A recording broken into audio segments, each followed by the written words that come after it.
तो hello friends, मैं Prachi Kumari, welcome back to my channel BN concept classes. तो friends, आज हम लोग पढ़ेंगे वाक्य रूपांतरण, चेंजेस ऑफ सेंटेंस। हमने प्रीवियस चैप्टर में पढ़ा था उपवाक्य क्लाउज, तो आज हम लोग पढ़ेंगे वाक्य रूपांतरण।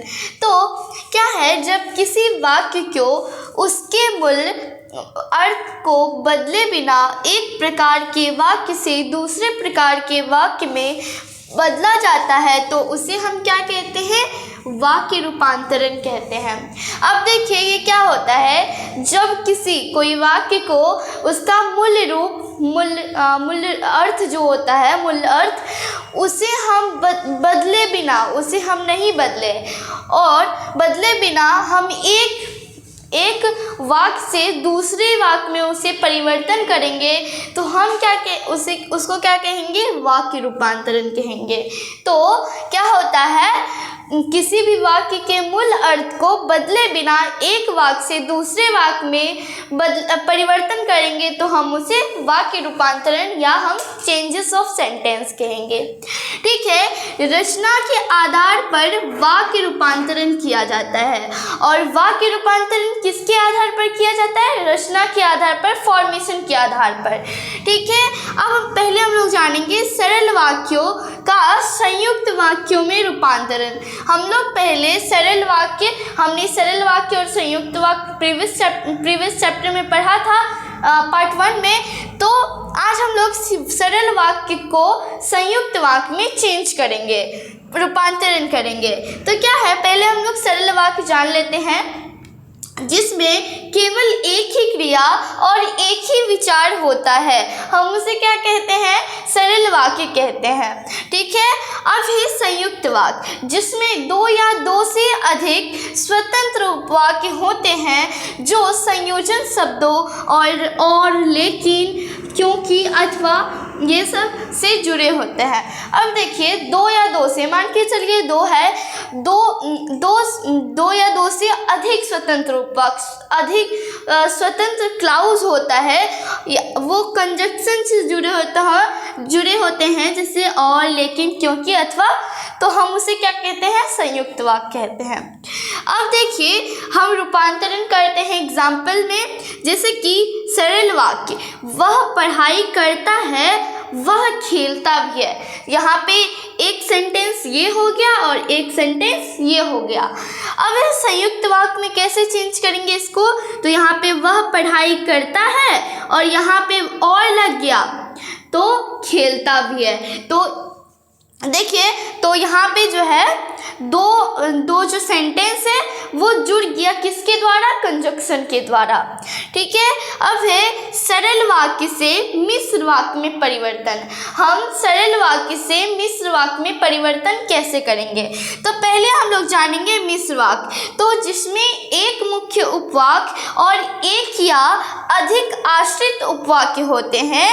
आश्रित उपवाक्य जो है वो मुख्य उपवाक्य पर निर्भर होते हैं।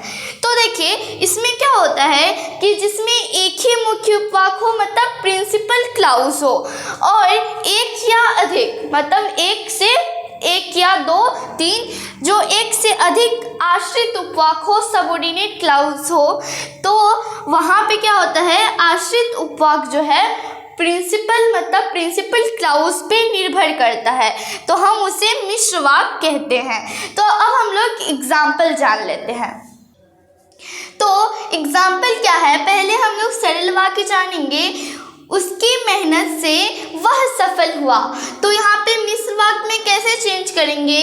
वह इसीलिए सफल हुआ क्योंकि उसने मेहनत की। ठीक है, अब ये सरल वाक्य, बारिश के कारण मैच रद्द हुआ।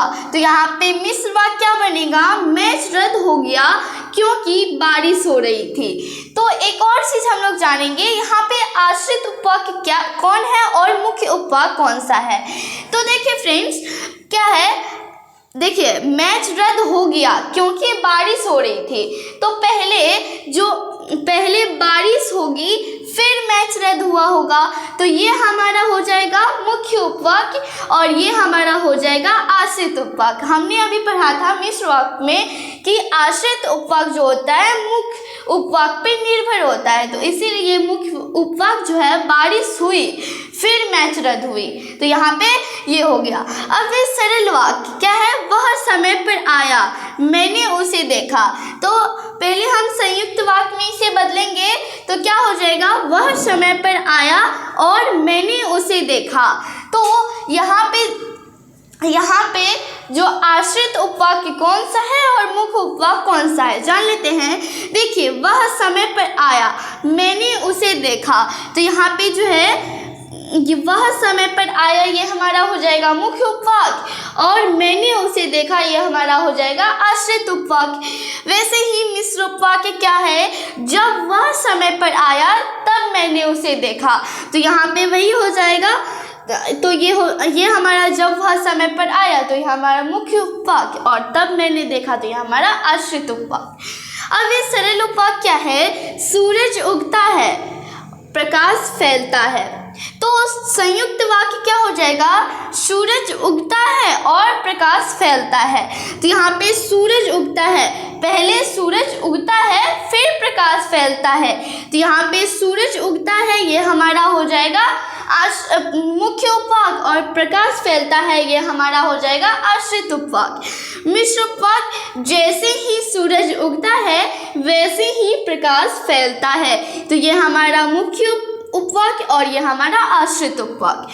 अब इस सरल वाक्य क्या है, उसने मेहनत की उसे सफलता मिली, तो संयुक्त वाक्य उसने मेहनत की और उसे सफलता मिली, तो यहाँ पे हो जाएगा उसने मेहनत की, तो ये हमारा मुख्य उपवाक्य और उसे सफलता मिली, तो ये हमारा आश्रित उपवाक्य। मिश्र वाक्य, उसे सफलता मिली क्योंकि उसने मेहनत की, तो यहाँ पे हमारा मुख्य उपवाक्य उससे सफलता मिली और उसने मेहनत की आश्रित उपवाक्य।